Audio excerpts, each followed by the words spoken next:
जुमसुमबाट upper Mustang हैन लमारहाङ जाँदैछौँ। यो करिब दूरी चाहिँ 75 देखि 85 किलोमिटरको छ जुमसुमदेखि अप्पर मुस्ताङ। र हामी यदि हाइसमा जाँदैछौँ भने 6 देखि 8 घन्टा लाग्छ भने बाइकमा 7 देखि 9, किनभने यो अलिकति अफ रोड रहेको छ हाइकिङ। र त्यसपछि हाइकिङ ट्रेकिङ गर्दा चाहिँ 3 देखि 4 दिनसम्म लाग्न सक्छ। जुमसुमदेखि कागबेनी जम्मा 11 किलोमिटर रहेको छ।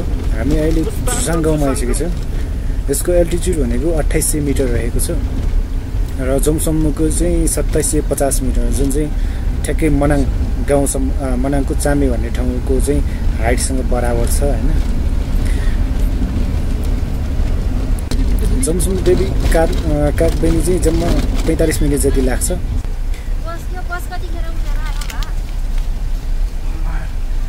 राति त्यही सुतिराख्नु भन्दा त भनेर उठेर भाग्यो होला यिनीहरू। यहाँ चाहिँ धेरै गाडीहरू आइरहेको थियो पर्यटनहरू हैन, किनभने यो ठाउँमा चाहिँ के एकछिन रोक्नुपर्छ, एकदम रोके जस्तो के गरिरहेको एकदम धेरै पर्यटकहरू आएको थियो हामी जाँदाखेरि चाहिँ। जाम थोरै थियो, धेरै थिएन। त्यसपछि हामीले फेरि सुरु गऱ्यौँ यात्रा गर्दा त्यस्तै हो, धुलो एकदम उडिरहेको छ अवस्था हैन। यो चाहिँ काली गण्डकीको खोजेको छ।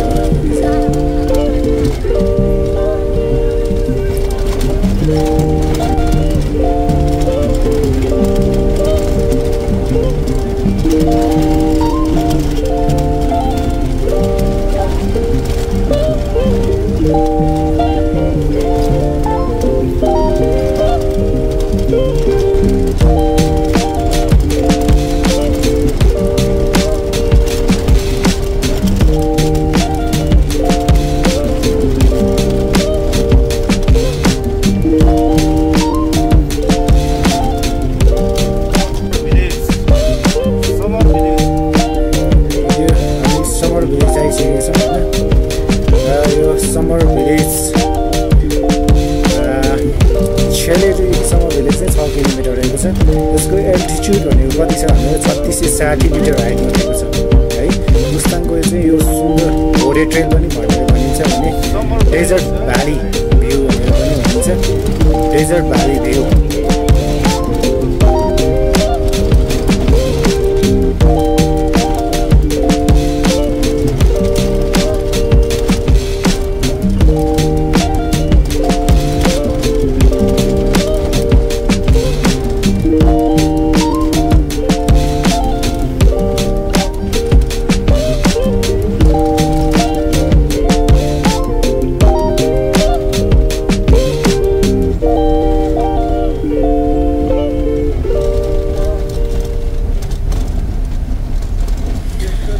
यो समर भिलेजबाट हामी चाहिँ यो स्याङबोचे भन्ने ठाउँ होइन पुगिन्छ। लगभग स्याङबोचे गाउँ पनि आइपुग्यो होइन। स्याङबोचेदेखि चाहिँ हामी घामी भन्ने ठाउँ पुगिन्छ। स्याङबोचे 35 से 20 मिटर हाइटमा रहेको छ होइन। यो चाहिँ मुस्ताङको लङ्गेस्ट मनी वाल पनि यही छ है स्याङबोचेमा चाहिँ।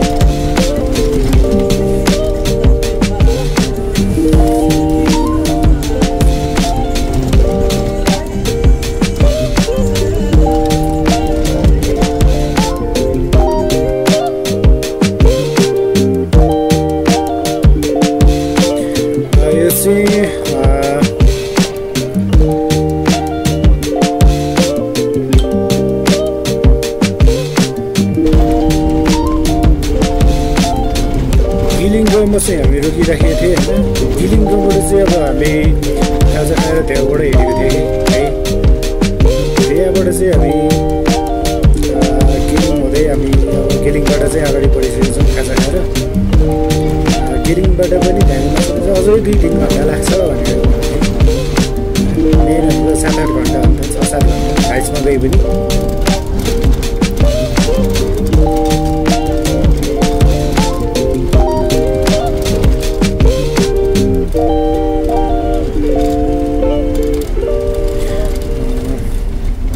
अप्पर मुस्ताङको विशेषता चाहिँ के हो भने यो मरुभूमि टाइपको छ कि सबै ठाउँहरू होइन। हेर्दाखेरि पनि पुरै मरुभूमि टाइप्सको छ। सो द्याट मुस्ताङलाई नेपालको एउटा मरुभूमि पनि भनेर चिनिन्छ यो ठाउँलाई होइन। सो द्याट हामी यदि मनाङ र मुस्ताङमा फरक चाहिँ यही नै हो कि होइन। मनाङमा त्यस्तो मरुभूमि टाइप कतै देखिन्न भने मुस्ताङमा चाहिँ तपाईँहरूले के देख्न सक्नुहुन्छ भने पुरै मरुभूमि टाइप्सको देख्न सक्नुहुन्छ होइन। पुरै यता हेऱ्यो डेजर्ट, उता हेऱ्यो डेजर्ट, यताउता पहाडी पहाड होइन जताततै त्यस्तो चाहिँ बढी देख्न सक्नुहुन्छ। अप्पर मुस्ताङमा चाहिँ अर्को विशेषता के छ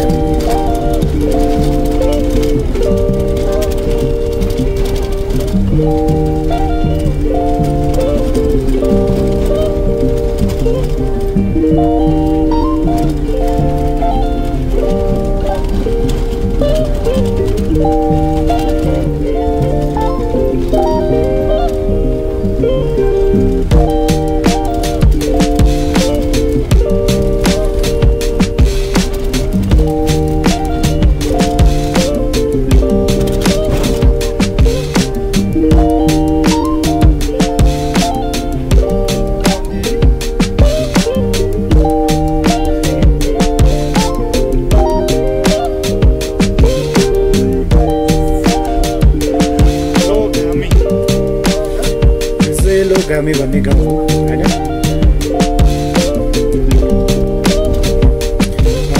लो घामी यो 38 से 20 मिटर एल्टिट्युडमा रहेको छ समुद्र सतहदेखि यो लो घामी भन्ने ठाउँ।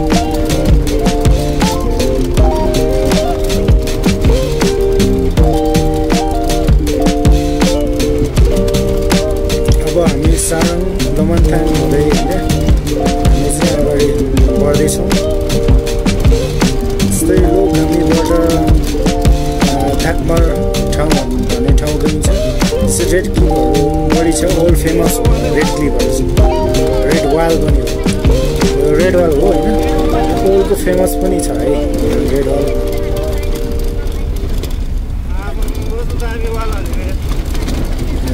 रेड वाल यो नै हो होइन। यो घामीमा पर्छ। यो रेड वाल क्लिफहरू चाहिँ एकदम फेमस पनि छ। ओल्डकै फेमसमा पनि पर्दछ है। यो अहिले भर्खर हालेको होइन नि फेरि यो त एकदम पुरानो हो।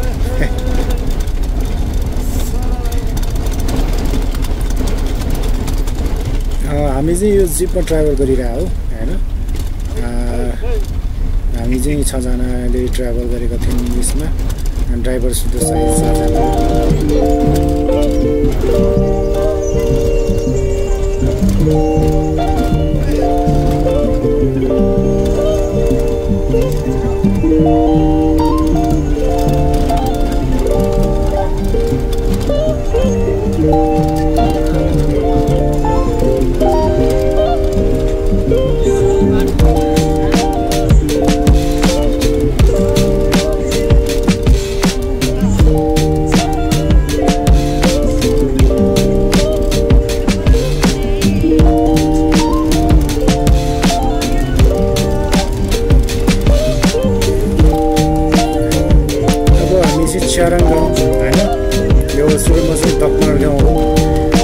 जकमर गाउँबाट चाहिँ अब हामी सारङ गाउँ पनि अब पुग्दै लागिसकेको छ। प्रायः सब सर्ट क्लिपहरू मात्रै भिडियो हालिराखेको छु। लङ भिडियो बनाउन त धेरै स्पेस चाहिन्छ, सो हामी चाहिँ मेन मुख्य गाउँहरूको मात्रै सर्ट क्लिपहरू राखिरहेको छौँ।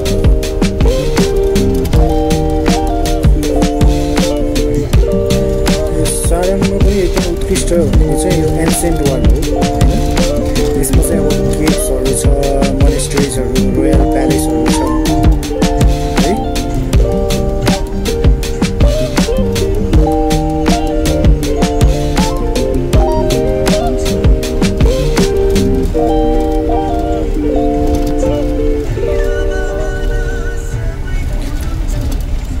हेर्नुहोस् यो सेतो चट्टानले सारङ गाउँ आइपुगेछ ठ्याक्कै होइन। यो चाहिँ 3840 मिटर हाइटमा रहेको छ, हेर्न सक्नुहुन्छ तपाईँहरूले। तपाईँहरू पनि पोखराबाट आउँदै हुनुहुन्छ अथवा कतैबाट आउनुहुन्छ भने पोखराबाट चाहिँ कति दिन लाग्छ भने पोखराबाट डाइरेक्ट अप्पर मुस्ताङ पनि आउन सक्नुहुन्छ।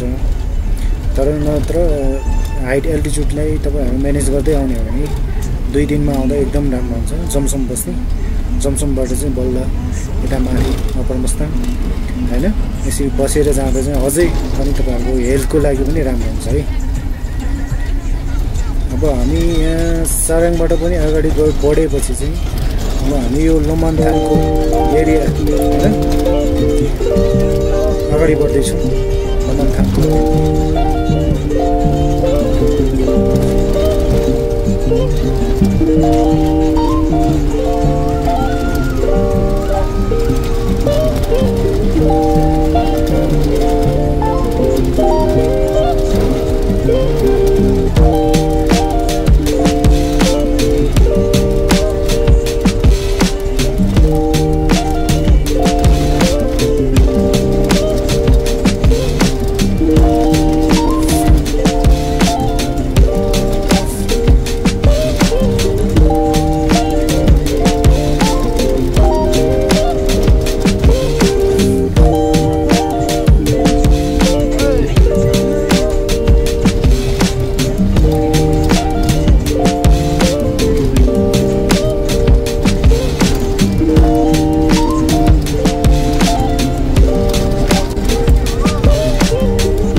Welcome to my channel again.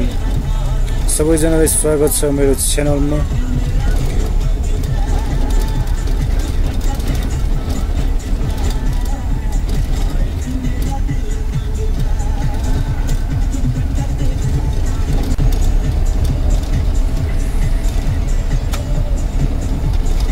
हामी लोमन्थाङतिर लाग्दैछौँ होइन। लोमन्थाङ एरिया खटेपछि चाहिँ तपाईँहरू त्यसपछि खोराला नाका पनि नजिकै छ त्यहाँबाट है।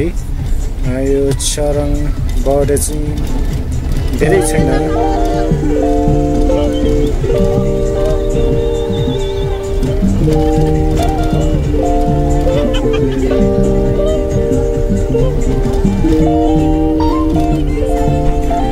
घुम्न आउनुपर्छ तपाईँहरू पनि है, घुम्नुपर्छ। यो ठाउँ हेरेर मात्रै हुँदैन, घुमेर पनि साथ हुनुपर्छ। यसमा त मैले छोटो क्लिप मात्रै हालिरहेको छु।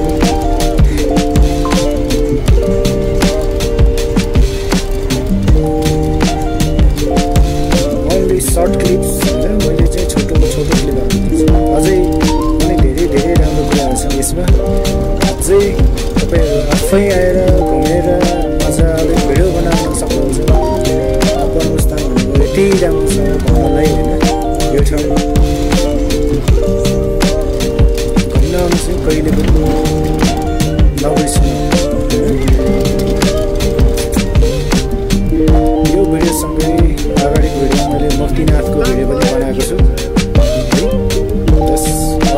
place also Gopinath पर्यटकीयहरूले एकदम दर्शन गर्ने ठाउँ पनि हो गोपीनाथ होइन त्यो भिडियो पनि हेरिदिनु होला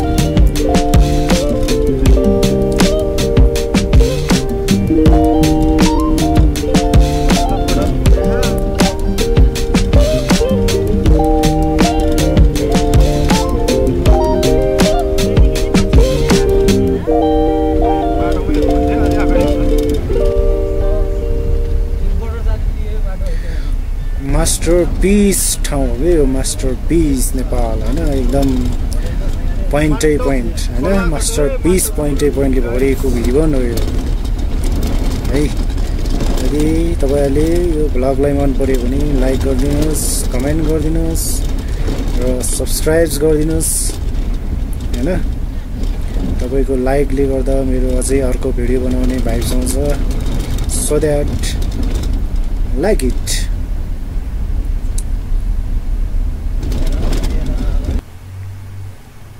Thank you.